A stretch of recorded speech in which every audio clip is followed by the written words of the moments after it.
Hierdie gedeelte in 2 Korintiërs 5 wat ons nou gelees het, bly vir my een van die mees hoopvolle gedeeltes in die Bybel. Dat die wat aan Christus behoort, is 'n nuwe mens. Die ou dinge het verbygegaan, die nuwe het gekom. Niks is vir God onmoontlik nie. Geen situasie is te erg nie. Geen mens se sonde is te groot nie.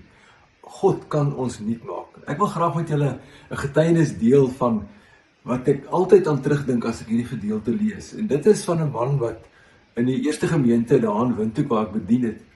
Kom ons noem hom maar Niels. Wie se lewe verander is. Nou Niels was 'n verskriklike moeilike man. Hy wou van die kerk en van God en van my niks geweet het nie. Om die waarheid te sê, as ek wil huisbesoek doen, dan het hy sommer die honde op my gesit. Ek kon nie by sy huis uitkom nie. Maar sy vrou en kinders het swaar gekry. En ek het probeer, maar ek het nie hond daaraf gemaak nie. Een vakansie, Desember vakansie, is ons toe nou weg. En toe ek terugkom, die eerste Sondag, erediens.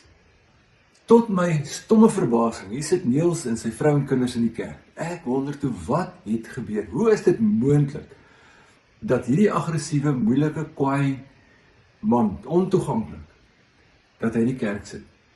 Toe sê die ringskollega van my wat ingestaan het in die vakansie, maar Niels het siek geword en hy was in die hospitaal en hy het vir hom gaan kuier in die hospitaal.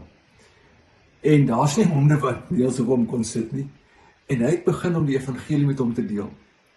En Niels het hartgrondiglik tot bekering gekom. Sy hart vir die Here gegee. Sy hele lewe is verander. Hy het 'n betrokke lidmaat geraak. Dit was vir my absoluut 'n verstommende, praktiese beeld van 2 Korintiërs 5 vers 17, dat Christus nuut maak. En vriende, die wonder is, vers 18 sê, dit is God wat hierdie versoening bewerkstellig. Dis alles die werk van God. Ons hoef dit nie te doen nie. Hy het dit reeds gedoen, ons moet maar net getuig. En daarom sê die gedeelte dan verder aan, dat hierdie bediening van versoening is aan ons toevertrou. Want Christus het die prys betaal, hy het die versoening bewerkstellig. Ons moet dit net deel met mense, met 'n verwagting, met geloof. Maar hier is nou die geheim. Voor jy met mense praat oor God, praat met God oor die mens. Bid vir hulle, dat hy hulle hart sal voorberei, dat hy hulle ontvanklik sal maak, en dat hy hulle nuut sal maak, soos wat daar staan in 2 Korintiërs 5, vers 17 tot 19. Vrede vir jou.